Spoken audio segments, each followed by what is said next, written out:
everyone, welcome to part 5 of my brief series on how to improve your IELTS essays by fixing 5 different things that are very, very widespread and yet very fixable and can be fixed fairly quickly. Part 5 is paragraphing. I'm always shocked that when students are at a fairly advanced level, they often still have only a very rudimentary idea of what a paragraph is. I think the thing is that a lot of people see a paragraph as just a visual division in their writing, and they think that all paragraphs have to be the same number of lines or the same shape. That's not really true. The key thing about a paragraph is that it contains the one idea or the one argument or the one group of information. Once you change to a fresh argument or you change the topic significantly, you need to jump into another paragraph. Now, the idea that paragraphs need to be the same size, they don't. If you've only got a little bit to say about a particular argument or an idea, you only need a short paragraph. If there's an argument or an idea where you really want to give a few examples and it's got sort of sub-points, then it might be quite a long paragraph. At what point is a paragraph too long? At what point do you subdivide into another paragraph? That's up to you. That's a personal decision. You have to figure out if something is still very closely related or if it can be conveniently divided up into more subtopics. So a paragraph is the one idea, the one argument. It can be big, it can be small, they can be different sizes, you can have different numbers. There's a lot of popular videos on YouTube about the 5-paragraph essay. To be honest, I kind of hate that because it implies that you're going to squeeze any particular argument or any particular batch of information into only 3 key points. It's a little bit limiting. Even for a simple essay, you might have 4 small points, you might have 5 small points, you might have 2 big main points. I guess the 5-paragraph essay is just a rough rule of thumb. Okay, there you go. Paragraphing.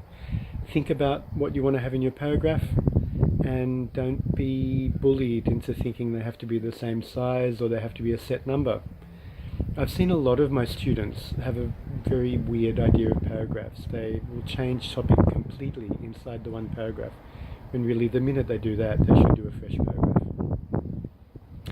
While we're discussing paragraphs, and since this is the final part 5 of this little mini sequence of videos, a lot of people have weird ideas that they get from the internet about the exact structure of paragraphs for particular types of questions. I've had people argue with me saying, oh no, I saw this website and it said for this question you must do a positive, then negative. We must do a positive, then a negative, then a neutral. There are all these dogmatic black and white formulas that people get told to do. I'm an ex-IELTS examiner. Let me tell you that's not true. There aren't any black and white, right and wrong, dogmatic protocols for paragraph structure. The key point is that the paragraphs are good paragraphs, that they've got a coherent argument or set of ideas, and that argument or set of ideas are linked well, that they flow, that they're easy to understand, that they're easy to comprehend, that they're cohesive, that the vocabulary used or the lexicon is appropriate, that you're using the right word in the right spot, not elaborate complex words that don't fit in, nor simple words that are used wrongly. That's why they call it lexical resource. They don't just call it vocabulary. It's more than just vocabulary, it's the correct use of vocabulary. So the thing that bends a lot of people's minds if they're from a country or a culture that has a highly prescriptive approach to education is that even in the IELTS exam there's quite a lot of freedom in your choice of paragraphs and how you want to do the argument. Let me use a playful, simple example. Let's think for a moment about Chinese food. I'm writing an essay about Chinese food. Now, my choice of how to do it is up to me. However, the way that I do it should be cohesive, coherent, logical, and nicely sequenced. So with the example of Chinese food, I could do it by time periods in history. popular food in the Tang dynasty, the Ming dynasty, the Sung dynasty, whatever.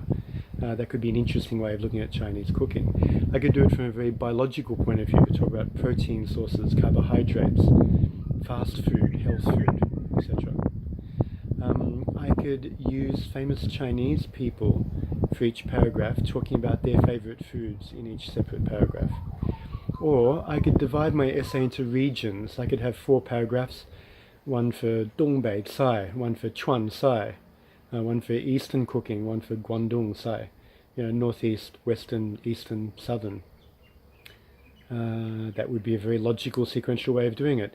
Any of those choices would be good because they would be interesting, they would be logical, and the paragraphs would be subdivided into separate subjects, whatever that choice of subjects is.